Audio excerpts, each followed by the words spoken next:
Next बहुत ही important है, tan A plus B equal to root three और tan A minus B equal to 1/√3।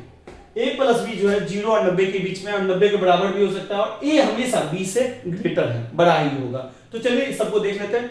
तो find कीजिए ए और बी, दो चीजें उसने बोला, ए बी से बड़ा होगा निकालिए, और दूसरी बात ए और बी का जो सम होगा 0 और 90 के बीच में होगा। 90 हो सकता है सम, लेकिन 90 से छोटा होगा, लेकिन 90 के इक्वल भी हो सकता है, लेकिन 0 से छोटा नहीं होगा, इनके बीच में होगा। तो चलिए देखते हैं, ten A plus B, ten के किस वैल्यू में √3 आता है? तो आपको याद होगा कि टेन के 60 वैल्यू में √3 आता है। तो क्या मैं √3 के जगह टेन 60 लिख सकता हूं? बिल्कुल लिख सकता हूं।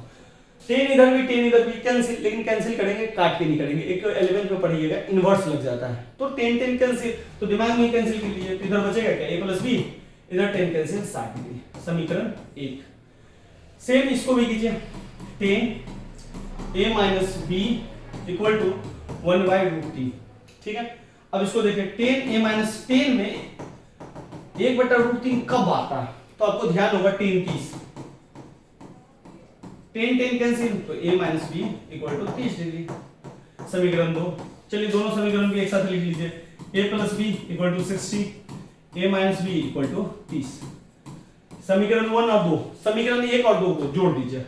जब भी आप जोड़िएगा तो माइनस प्लस बी बराबर कटता है, तो ये दोनों कट गया, ये जुड़ा है तो ये 2a हो गया, इधर हो गया 90 डिग्री।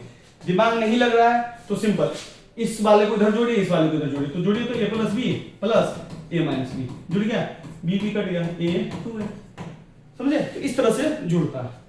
तो a बराबर क्या करेंगे, इस 2 को इधर भेज देंगे, 90/2, a बराबर 45। a का वैल्यू 45 हुआ।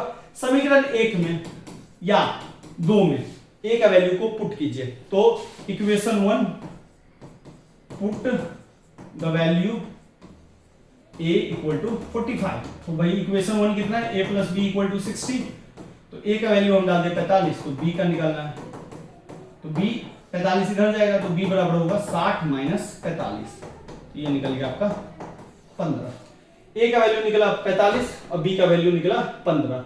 अब देख लीजिए भाई, निकल गया 45 और 15 60। अब देखिए a प्लस बी कितना है, 45 प्लस 15 60 हुआ, 0 और 90 के बीच में, हाँ है, मतलब ये भी स्टेटमेंट सही है इसका। दूसरी बात, a कितना है 45, b कितना है 15, a 45 और b 15, ये भी स्टेटमेंट सही है, निकल गया। तो हमें यहां भी ध्यान देना पड़ता है, जो कि हम क्वेश्चन में ध्यान नहीं देते हैं। चलिए